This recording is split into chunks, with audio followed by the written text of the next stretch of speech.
What's up, YouTube? How's it going? I'm back again for another random video.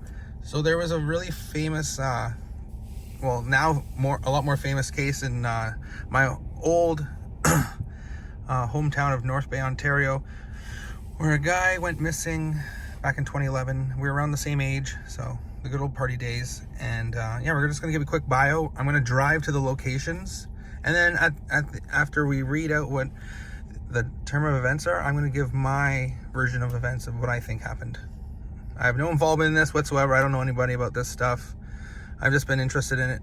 I left this town many years ago, so I'm just up here visiting, and so I'm just going to give my versions of events. So I think where it originally started, we're going to read you the events here, is that's the old bar that he tried to get in. But anyways, I'll let her talk there. So, on March 3rd, 2011, Luke left his father's home in North Bay, Ontario. According to Rob, he had to work overtime at a pulp mill in Temiskaming, so Luke was unable to stay with him the following night. After leaving his father's home, Luke stayed with friends in North Bay at an apartment located at 683 Sherbrooke Street in the city's Nipissing district. That evening, he and his friends were drinking when they decided to visit Cecil's Eatery and Beer Society, located in the 100 block of Main Street, at the intersection of Wild Street. The group arrived at 11:54 p.m., but Luke was denied entry due to his level of intoxication and left the bar alone. It's reported that a snowstorm was moving through the area at the time. Luke was reported missing to North Bay Police Service on March 7th, 2011. Surveillance footage from Cecil's confirmed that Luke and his friends arrived at the bar at 11:54 p.m. So that's the camera that he was last seen on. From there, footage shows him standing outside of Zoom nightclub before heading west on Main Street toward a Bank of Montreal BMO location. Cut-off images from the bank show a man believed to be Luke entering, followed by an unidentified family. So this is the Zoom nightclub doesn't exist anymore. They got closed down for serving alcohol to minors. But this was the old entrance, and anyone that's from this town knows that if you want to get in before 11 o'clock for free, you'd go in this side to Cecil's. But so many people started going in this way that they were getting really strict on IDing people, and they started charging cover. So, because people can just walk through to go to the zoo, and that's obviously what Luke was trying to do with his friends. They all said they stuck together, but I think that one of them might have went in a different way, but I could be wrong.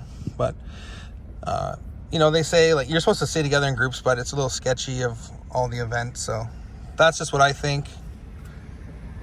And he got denied at the bar behind us. His buddy didn't have enough. His buddy was too drunk. Sorry. So anything else to say about that? On March 15th, Luke's bank card was found in a snowbank by a pedestrian in the 500 block of Sherbrooke Street. According to bank records, he last accessed his account on the day he went missing, having withdrawn $20. Okay. He went missing on March 4th, and was reported missing March 7th. Okay, so the bank card was found near Sherbrooke Street, and the only bank I'm guessing he walked to that's the closest is TD right here. Formerly Bank of Montreal. Okay, so I was gonna say I haven't lived here in a long time, so this is where he would have walked, which would have made sense because it's not very far from the bar. I've even walked here and pulled out money. His dad saw him on camera with a guy really close behind him, which he thinks is the one responsible for the murder. That's just a speculation that his dad was saying. It's hard to say what really happened, but why would he try to pull out money if he knew he didn't have money? Because, you know, if you only pulled out $20, you know you're low on money. If you're pulling out $20, who the hell goes to the bar? I know drinks were a lot cheaper back then, $4 or $5 if you want a tip. He was probably already plastered out of his mind, so $20 would have been more than enough money. So he would have. Now this is back in March, so it was pretty chilly, a little chilly. So yeah, so he would have pulled out money, and then what else did they say after that? He didn't have any money. What was it again? I can't remember. Yeah, so it showed him leaving the nightclub. From there, footage shows him standing outside of Zoom nightclub. Zoo. Well, it says Zoom. Before heading west on Main Street toward a Bank of Montreal location. Cut-off images from the bank show a man believed to be Luke, in turn followed by an unidentified male. There you go, yeah. All right, so we're just going to show you guys how close. Now, was he living at Sherbrooke Street, or was he just visiting with He was friends? visiting Okay. friends. He wasn't able to stay with his dad, so he went and stayed with friends on 683 Sherbrooke Street. So here's the zoo. Not Zoom, I don't know why they call it Zoom. But you used to be able to walk around in the back. They blocked it off. You used to be able to walk around completely back there, and people would do drugs. It's a little hot spot. Things have changed. So how do I get to Sherbrooke? 683 Sherbrooke. I have an idea, but it's been a while. See, this makes more sense. I can see him walking back to the house, because later on we'll talk about. It's just straight. It's a 6-minute walk, according to. Yeah, it's a pretty scummy area. Yeah. So the other part of the thing was that after he went missing, when his parents or whatever came, or the cops, they found his belt buckle, was it? Or they're still looking for it.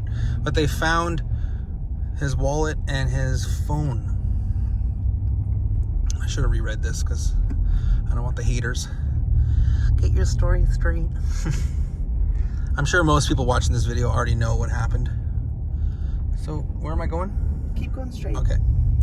Second. So it was in this area. So he would have left. Oh, right. Sorry. You little mother. Okay, you could just turn that off. I know what the house looks like. Ooh, backing up. So it's only a 5-minute walk from where that's he nothing. was with the bank. And it was in this area where his bank card was found. Oh, okay. So he walked back here at 1 o'clock in the morning. So it would have been. He went into the bank. Yeah. But he had withdrawn money before. So time of events. What time do you think he would have walked back to the house at? Well, he was denied just before midnight. Okay. So if he was denied, he must have been loaded. He was denied, went to the bank. Like I said, folks. 683 Sherbrooke.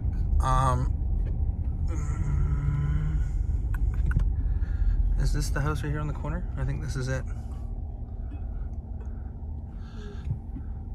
Did you GPS it? Yeah. Well, then you said turn it off because you knew where to go. Sorry. I know the house is across the street. There's nothing there. I'm not editing. They go up to the right. I'm not editing any of this stuff. I'm leaving it all in. So his bank card was found around in a here. snowbank, right around Sherbrooke. Oh, geez, it's not far at all. I don't know anybody over here. Turn right again. Oh, crap. It's hard to drive and hold the phone. Let's go see the infamous house. Then turn right again. It's that corner house. So right after he got back home, there was no. The weird thing is there was nothing found, no blood, no nothing. Okay, so I got. So his bank card was found by a pedestrian in this area. So turn right. Yep, turn right, and it's right on. It's the house on the corner at the stop sign. Oh, I was right. Yeah. I wonder if we can ask the locals if they know anything about Luke Joly. So yeah, there's the house. 683. It's pretty dumpy. So there's like what, 3 units in here? This is the house. I don't really need to record too much of the house. It's, just a house. It's nothing special. So there's a later sighting of Luke at Shooter's Bar at the Voyager Inn on Delaware Street off Algonquin Ave. He was seen socializing. An employee recalled him at around 3 a.m. on the morning of March 5th, 2011. Oh, jeez. Look at the homeless guy. Before he obtained a ride from at least one of the bar patrons. Additional witnesses came forward and were interviewed. See, this is where I think that's bullshit. Holy crap, this guy got a little village up here. I don't think he went to Shooters. There would have been no point. The bar closes at 2 o'clock, not 2:30. Lights turn on. I've been there multiple times. Nobody I know around North Bay knows this guy, so the fact he got a ride with someone, I doubt it. Uber wasn't even around back then. Maybe he cabbed it. I'm sure a cab driver would have said something, or someone would have picked him up. And that bar is always packed. Unless you're a well-known person, like even people that work there won't recognize you. So that's just, oh yeah, I remember that guy. You know, when a cop comes in, everyone wants to be on the story. So, interesting. So, do you want to read them? Do you have anything you want to say before we give them speculation? The dad has a theory Yeah. that Luke was murdered because he owed money to an unknown individual. He believes said person is the unidentified man seen in the surveillance images with Luke at the BMO location. His theory is that the pair went to take out money from Luke's account, but when Luke discovered he didn't have his bank card on him, they went back to the apartment on Sherbrooke Street to retrieve it. When it wasn't there, the male killed him at an unknown location and disposed of his body. 2 women actually came forward to corroborate this theory of Luke's death, with one stating that she'd witnessed Luke being beaten to death and his body disposed of in the Temiskaming area. However, both women's stories have been proven false, and they were each individually prosecuted for obstruction of justice and sentenced to jail time. Ooh, I'd like to know who those were. And the second theory is he accidentally drowned in Lake Nipissing due to his level of intoxication. Final theory is that Luke met with foul play while hitchhiking home. Yeah, I heard that. That he had texted his father earlier in the evening about getting a ride home around 8:30, just before 8:30, to get a ride home the following day. However, many question the validity of this. There's no way he was going to walk home. There's no way. No way. If this guy was that loaded, he would have went to bed and just stayed sleeping, you know. Well, I'll show it for the last time. So they think that someone in this house had an involvement in it because they ended up moving out a little while later. So that's another red flag. That's a little sketchy. This guy keeps looking at me like, "Oh, you're here for the Luke Jolly?" All right, so is that it? Yep. So that's the story. And then do you want to read them what I wrote to you of my theory? Or I could tell them. I don't really remember. Okay, so you think he lost his debit card when he came out of the bank the day before, and after bar next night he was trying to make a drug deal after being denied bar, and when in car or whatever realized he didn't have his card on him. Maybe he was buying drugs, etc., and they were mad how cheap he was. So he did the drugs and didn't have money, and they beat him up and gave him a brain bleed and were like, let's kill him so we don't go to jail. Because if he has money, he would have went in the zoo side, but instead he walked home. Because he knew he was broke, so maybe he knew then he had no debit or played dumb, all drunk, to do drugs afterwards. That's why I think the Voyager theory is wrong, because he knew he lost his debit card after getting kicked out of the bar. He had no money, so there's no way he would have walked his ass all the way to Voyager unless he did get a ride with someone, which I think the Voyager thing is all fake. It never happened. It's all speculation. And then to that though, the Voy was free cover. You didn't have to pay to get in. So someone's going to probably write that in the comments. So that's another thing. If he actually did go to the Voy, he would have got in for sure for free. But my theory is kind of right. And also his coat and phone was left behind at the apartment at Sherbrooke. Because he thought it was going to be a quick sale of drugs. Yeah, that's what I think. And they probably beat and robbed him, maybe. Yeah, because the guy probably didn't realize he didn't have his debit on him. And then he was like, oh, I'll leave my phone behind or whatever in case. Like, he knew something was up. Who doesn't bring their phone?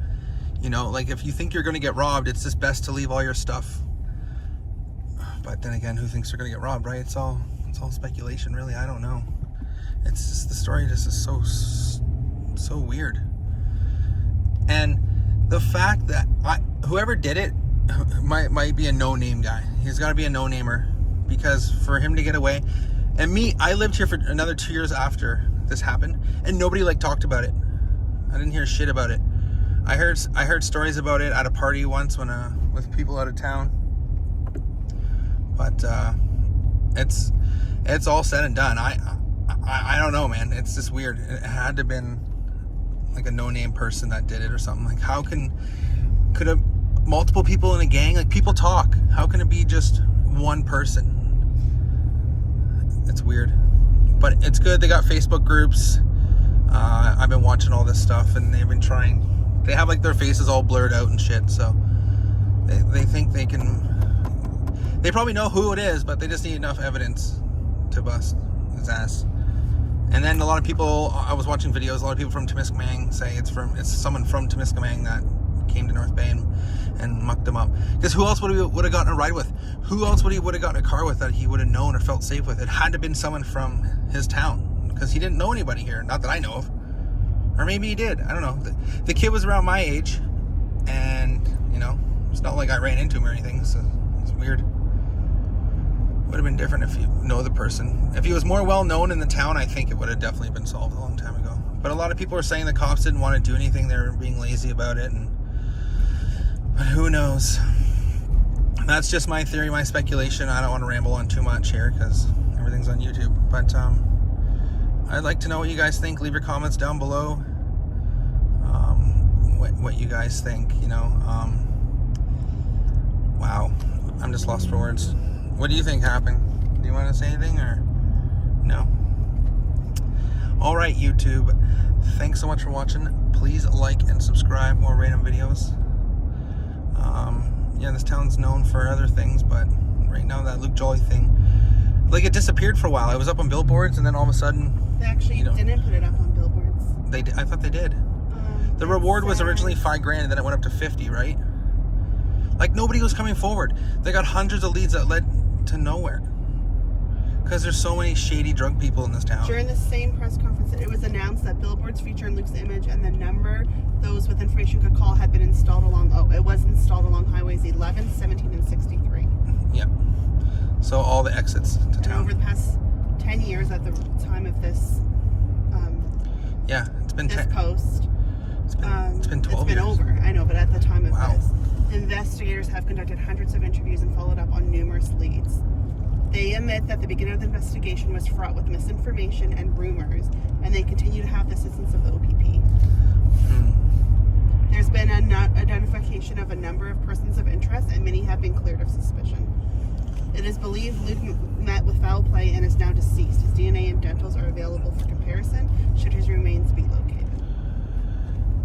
Like, he probably just got beaten up, and like the guy was like, oh shit, we killed him by accident, or like, who, like, people are just so stumped, like, who would just kill someone over drugs? And then people are saying he never did drugs. Well, he could not do drugs and still be a drug dealer and still know shady people. Like, you know, like, you think he's just a normal guy? Why would he randomly get into a vehicle with somebody? Like, he was obviously going to do something. Or maybe the person that drove him to the freaking bar. Why wouldn't his friends stay together? Yeah, where are all these friends?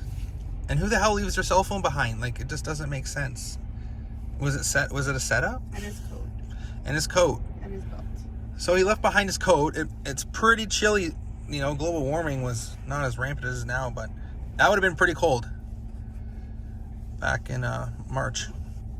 Interesting. Well, I don't know if I'm going to hit this light. So, anyways, folks, there you have it. Leave your thoughts and comments down below. R.I.P. Luke. Talk to you real soon. Bye for now.